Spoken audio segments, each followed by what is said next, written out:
Et quand la tristesse arrive, je sais tu es là, toujours près de moi. Bon lundi, j'espère que vous allez bien, que la fin de semaine a été reposante. Vous avez peut-être vu des amis, de la famille. Et aujourd'hui, pour bien commencer notre semaine, qu'elle commence du bon pied, on rejoint notre ami Jean-Marc Chaput. Le Seigneur est mon berger, je ne manque de rien. Sur des prés d'herbes fraîches, il me fait reposer. Il me mène vers les eaux tranquilles et me fait revivre. Il me conduit par le juste chemin pour l'honneur de son nom. Si je traverse les ravins de la mort, je ne crains aucun mal, car tu es avec moi. Ton bâton me guide et me rassure. Tu prépares la table pour moi devant mes ennemis. Tu répands le parfum sur ma tête et ma coupe est débordante. Grâce et bonheur m'accompagnent tous les jours de ma vie. J'habiterai la maison du Seigneur pour la durée de mes jours.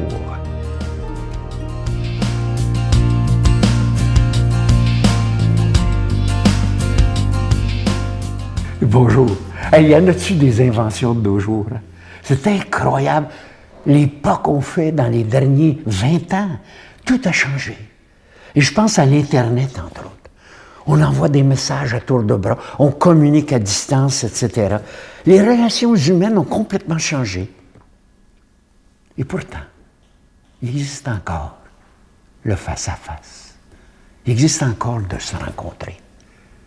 Et le pape, oh oui, celui qui a été choisi l'homme de l'année par la revue Times au mois de décembre. Ben oui, il a dit, l'Internet est nécessaire, mais pas suffisant. C'est-tu vrai? Hein? Il veut mettre l'Église. C'est vrai qu'on a besoin de l'Internet, puis d'avoir notre site, etc. Mais ce qui est le plus important qu'il dit, c'est l'humain. Je le cite parce que c'est ça qu'il a dit. Il n'est pas suffisant d'acquérir des compétences technologiques. Même si importantes, il faut surtout rencontrer de vrais hommes et de vraies femmes, souvent blessés ou perdus, pour leur offrir de vraies raisons d'espérer. C'est ça le point. Tu rencontres personne sur l'Internet parce que tu ne vois pas.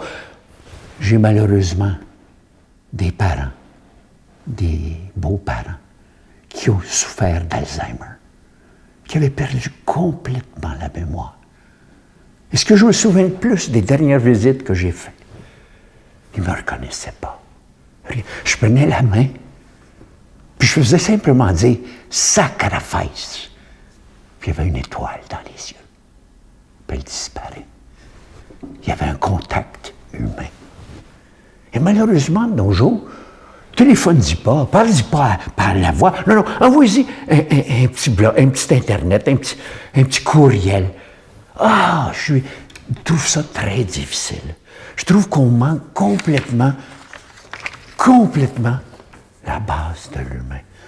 J'ai hâte qu'on revienne à rendre visite. Quand est-ce la dernière fois que tu es allé voir ta vieille tante qui vit dans une maison? Juste pour parler. Et surtout, poser des questions et l'écouter. Juste pour voir le visage qui s'illumine. Juste pour retrouver tout ça. Ça s'appelle le contact humain. Il n'est pas suffisant d'écrire puis de s'interpeller à distance. Envoie une photo et déjà ça parle plus. Mais surtout, être là en personne. Jésus se promenait en Palestine. Quand est-ce que tu commences à voir du monde?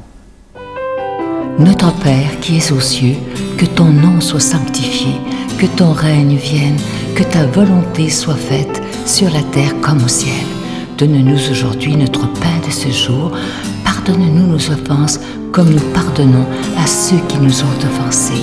Ne nous laisse pas entrer en tentation, mais délivre-nous du mal, car c'est à toi qu'appartient le règne, la puissance et la gloire pour les siècles des siècles. Amen. Je vous parle encore cette semaine pour une dernière fois, mais je vous rappelle, il y a beaucoup de gens qui ont demandé est-ce que le livre et le CD, ça va être disponible toujours? Oui, il sera disponible pendant toute l'année 2014, il n'y a aucun problème. Alors, je vous rappelle le titre.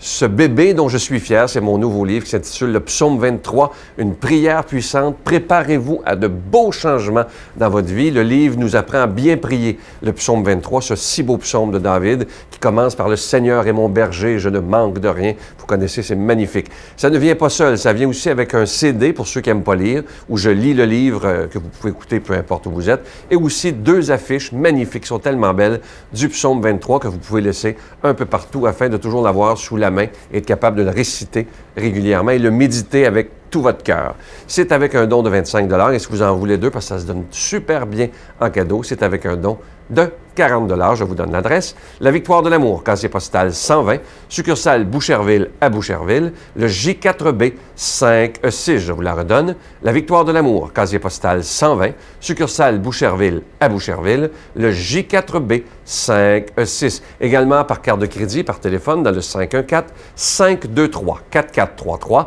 514-523-4433 ou sans frais le 1-888-811-9291, 1-888-811-9291 et aussi sur notre site Internet, le www.lavictoiredelamour.org.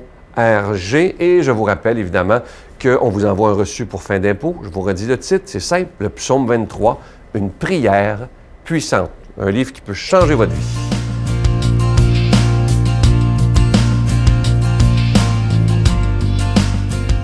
Mon Dieu, donnez-moi la sérénité d'accepter les choses que je ne peux changer, le courage de changer les choses que je peux et la sagesse d'en connaître la différence. Amen.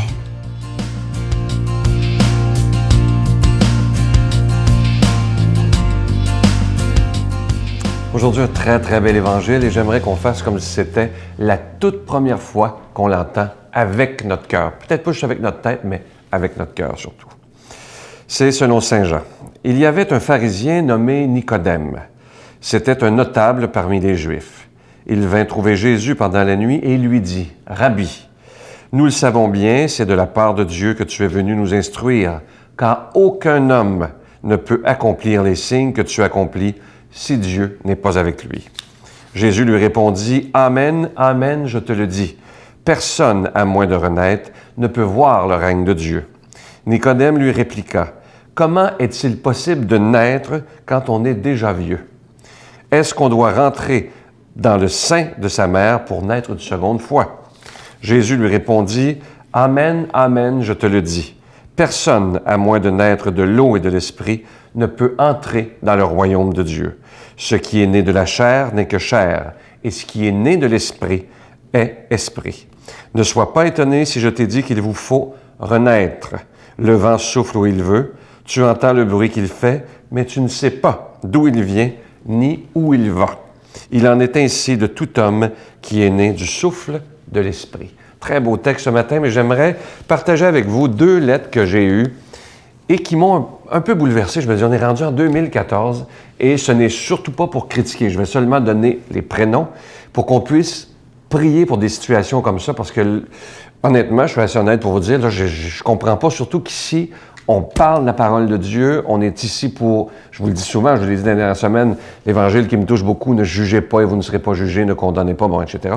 Et il y a un couple qui m'a écrit, assez jeune couple, pour m'écrire de prier pour leur fils qui est homosexuel. Ils sont très, très, très croyants et n'acceptent pas cette situation dans la famille. Ils songent même s'ils sont bien croyants, à le mettre à la porte alors qu'il a 16 ans et demi. Les gens vont se reconnaître, ceux qui écoutent présentement. Et ça m'a tellement touché, mais je me suis dit, si ce jeune-là écoute l'émission, il doit nous détester, en mourir. Et c'est surtout pas le but, parce que j'arrête pas de dire ici qu'il faut accepter l'autre tel qu'il est, quelle que soit sa religion, quelle que soit son orientation sexuelle, quelle que soit sa couleur de peau, peu importe.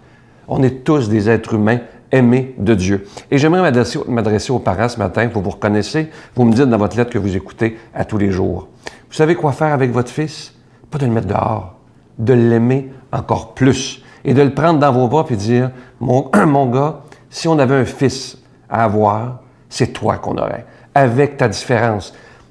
T'es peut-être pas comme les autres, puis après, On va t'aimer comme tu es, puis on va t'aider à vivre cette différence-là.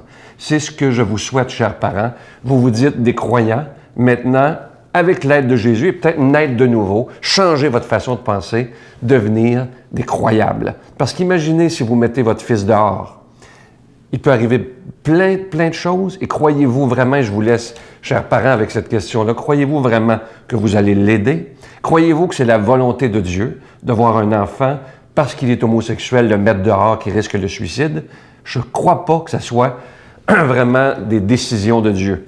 Je suis sûr que Dieu regarde votre enfant avec beaucoup d'amour, beaucoup de tendresse et qu'il l'aime autant que tous les autres enfants qu'il y a dans votre village. Alors, de grâce, et j'aimerais ça que vous m'écriviez pour me dire que j'espère que vous aurez gardé votre fils à la maison. Ça, c'est vraiment ma prière et je demande aux gens qui écoutent aujourd'hui, parce que je sais que vous n'êtes pas le seul couple qui pensait comme ça et je ne vous juge pas, mais je vous dis, il ne faut pas juger votre enfant.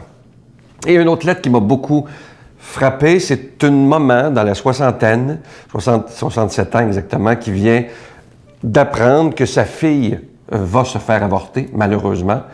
C'est sa plus jeune. Je suis en train de perdre la voix parce que ça m'émeut, ces choses-là. Et elle dit qu'elle ne parlera plus à sa fille.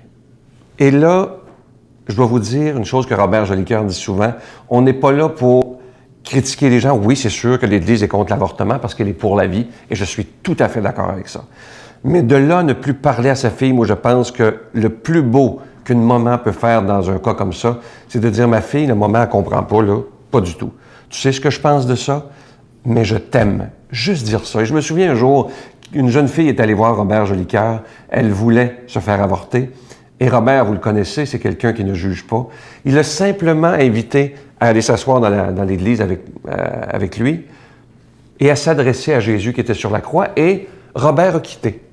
Et c'est là que le travail s'est fait. Finalement, je connais l'histoire, la fille a décidé de ne pas se faire avorter, mais Robert avait dit, je me souviens, si j'avais jugé cette fille-là, elle serait partie se faire avorter. Je pense qu'encore une fois, c'est aimer, aimer et aimer davantage comme Jésus nous aime. Je vous salue Marie, pleine de grâce. Le Seigneur est avec vous. Vous êtes bénie entre toutes les femmes, et Jésus, le fruit de vos entrailles, est béni. Sainte Marie, Mère de Dieu, priez pour nous pauvres pécheurs, maintenant et à l'heure de notre mort. Amen.